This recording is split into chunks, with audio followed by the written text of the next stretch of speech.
Okay, I'm speaking to Yinka Shonibare, who's a disabled artist, cultural artist, featured quite largely in British and world art in the last 30, 40 years. And I wanted, first of all, to get a bit of background on you for our listeners and viewers.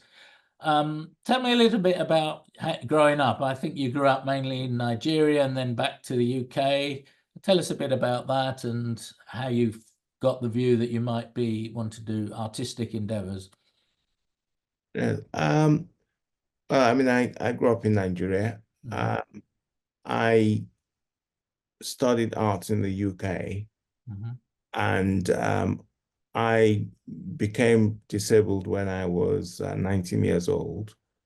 So when I lived in Nigeria, I wasn't using a wheelchair at that time. Um, and yes, I mean, maybe because I hadn't actually grown up with a disability, I didn't know anything about disability politics Mhm. or disability culture. Yeah. I mean, I subsequently got to know about disability uh, politics when I started working for Shape. Yes.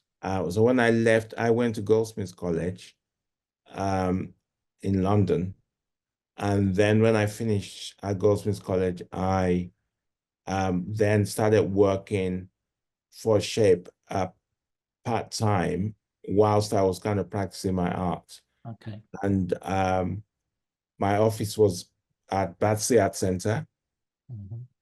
and my job was to provide access into the arts for people with disabilities. Mhm.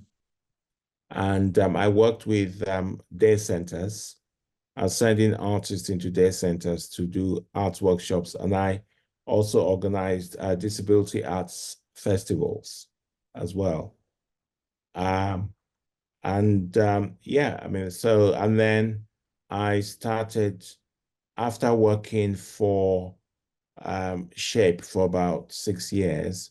I received the Paul Hamlin Award for Artists. And at the time, it was about £30,000 and £10,000 over a period of 3 years. And that actually, it was that award that really enabled me to give up my day job, as it were, and Mhm. to focus entirely on my art. Right.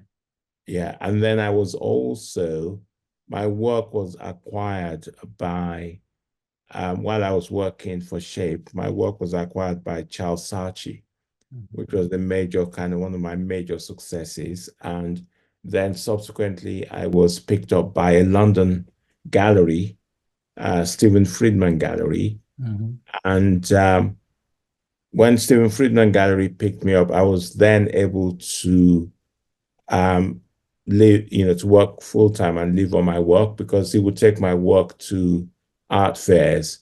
And it's a Mayfair gallery, Mhm. and so quite a prestigious gallery. And then I was nominated for the Turner Prize, Mhm. and then I did the um, Nelson's Ship in a Bottle that was in Trafalgar Square, and it's a work that's now outside the Maritime Museum in Greenwich. And so a number of those successes enabled me to kind of expand my practice. And so my studio got, as more demands came in for work, my studio got bigger. Mhm. And so, I mean, currently I think I mean, we're not many. We're about 7 people in the studio Mhm. at the moment, and then and I work with larger studios, like foundries to Mhm. produce my bronze pieces, and also since the award in Trafalgar Square, I've been able to do more public sculpture. So in a way, that kind of gives you Mhm. briefly a kind of summary of how my career developed. Very good. And one of the things which I think would be particularly of interest to younger disabled people who don't have great physical mobility is that you really don't make the pieces, you conceptualize them, and other people carry that out for you, as I understand it. Is that right? Yes, absolutely. I mean, I think that I don't actually make all of my own work. I mean, I do drawing, I do, printmaking. But even the printmaking they come mostly from my drawings that I then pass on to a printer. Right. And but I think that in the contemporary art world, it's not unusual for artists not to actually physically make their own works, because you can be working on 10, 20 projects.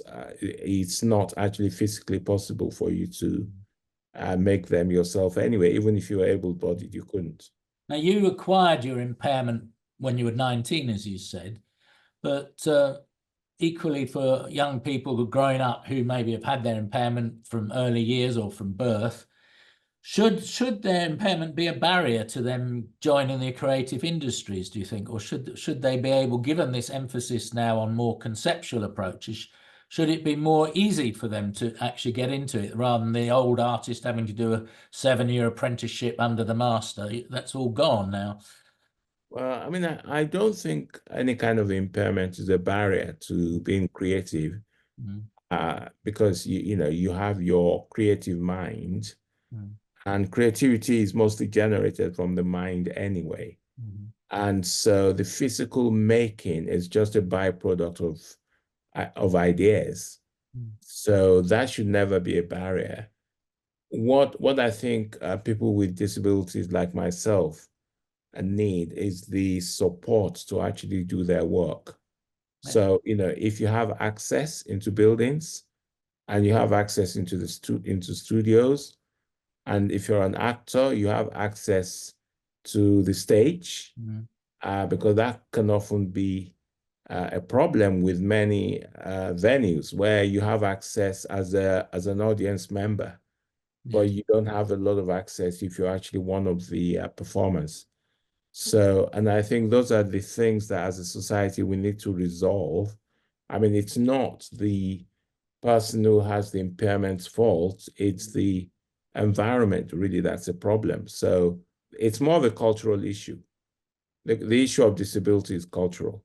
Absolutely. We would agree with you from Disability History Month on that. Now, coming on to the subject matter of what you do, it's been popular and obviously made a commercial success of it, but you're highly critical of the existing system of colonialism, of class and race, and your works are very powerful in that respect.